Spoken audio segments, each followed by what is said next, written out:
নমস্কার বন্ধুরা, আজ আমি নিয়ে এসেছি খুবই সাধারণ আর সুস্বাদু বাঙালি রেসিপি ঝিঙে আলু পোস্ত, যা এই গরমের দিনে দুপুরের পাতে পারফেক্ট একটা নিরামিষ পদ। তাহলে চলুন দেখে নিই আজকের এই রেসিপি। ঝিঙে আলু পোস্ত বানানোর জন্য নিয়েছি 500 গ্রাম ঝিঙে আর একটা বড় মাপের আলু। প্রথমে ঝিঙের দু সাইড এইভাবে ছুরির সাহায্যে কেটে নিয়ে মাঝখান থেকে টুকরো করে নেব, যাতে ঝিঙের খোসা ছাড়াতে সুবিধা হবে।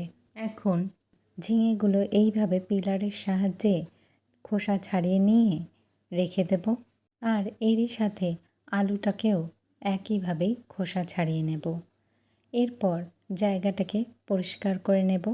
জায়গাটাকে পরিষ্কার করে নিয়ে এবার ধুয়ে রাখা ঝিঙে আর আলুটাকে ছোট চৌকো আকারে কেটে নেব। ঝিঙে আলু পোস্ত বানানোর জন্য আমি এখানে ঝিঙে আর আলুগুলোকে ছোট চৌকো আকারে কেটে নিচ্ছি। আপনারা চাইলে লম্বা আকারেও কেটে নিতে পারেন। আর এরই সাথে বলে রাখি, ঝিঙে খাওয়া আমাদের শরীরের পক্ষে খুবই ভালো।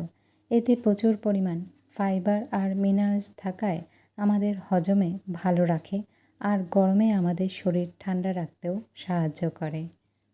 এবার ঝিঙে আর আলুটাকে কেটে নেওয়ার পর একটা মশলার পেস্ট তৈরি করে নেব।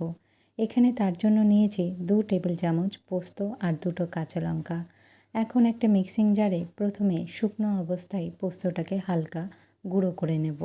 এইভাবে প্রথমে যদি পোস্ত হালকা করে একটু গুঁড়ো করে নেওয়া যায়, তাহলে পোস্ত জল দিয়ে বাটার সময় খুব মিহি করে বেটে নেওয়া যায়। পোস্তটা হালকা গুঁড়ো করে নিলাম। এরপর 2টো কাঁচা লঙ্কা সামান্য জল দিয়ে মিহি করে বেটে নেব। পোস্তটা আমাদের রেডি হয়ে গেছে। পোস্তটা রেডি করে নিয়েছি। এখন কড়াই বসিয়ে দেব। কড়াইতে দিয়ে দেব 2 চামচ সর্ষের তেল। আর তেলটা গরম হলেই এর মধ্যে ফোড়নের জন্য দিয়ে দিচ্ছি একটা গোটা শুকনো লঙ্কা আর হাফ চা চামচ কালো জিরে। এখন ছোট করে কেটে রাখা আলুগুলো দিয়ে সোনালি রং হওয়া পর্যন্ত আলুগুলো ভেজে নেব। এই সময় ফ্লেমটাকে মিডিয়ামে রেখে আলুগুলোকে ভেজে নিতে হবে। আলুগুলো ভাজা হয়ে গেছে। এখন এরই মধ্যে দিয়ে দিচ্ছি হাফ চা চামচ হলুদ গুঁড়ো আর পরিমাণ মতন লবণ। লবণ আর হলুদ দিয়ে ভালো করে মিশিয়ে নিয়ে এর মধ্যে এখন দিয়ে দেব কেটে রাখা ঝিঙে। এবার ঝিঙের টুকরো দিয়ে খুন্তি দিয়ে নেড়ে চেড়ে ঢাকা দিয়ে 5 থেকে 6 মিনিট রান্নাটা হতে দেব। এই রান্নায় আমি আলাদা করে জল ব্যবহার করছি না, কারণ ঝিঙের মধ্যে থেকে যে জল বেরোবে তা দিয়েই সবজিগুলো নরম হয়ে যাবে। 5 থেকে 6 মিনিট বাদে এখন ঢাকা সরিয়ে দেখে নেব আলুগুলো গলেছে কিনা। আলুগুলো একদমই ঠিকঠাকভাবে গলে গেছে।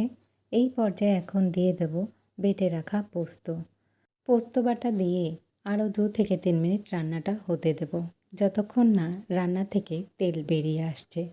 আর সবশেষে চিড়ে নেওয়া কাঁচা লঙ্কা দিয়ে রেডি করে নেব ঝিঙে আলু পোস্ত। দেখতেই পাচ্ছেন কতটা সুন্দর আর লোভনীয় হয়েছে। এই গরমে নিরামিষের দিনগুলোতে এরকম ঝিঙে পোস্ত বানিয়ে বাড়ির সবাইকে তাক লাগিয়ে দিন। আর সবশেষে আমি ছড়িয়ে দেব 1 টেবিল চামচ কাঁচা সর্ষের তেল। এতেই কিন্তু এই ঝিঙে পোস্ত বাজিমাত।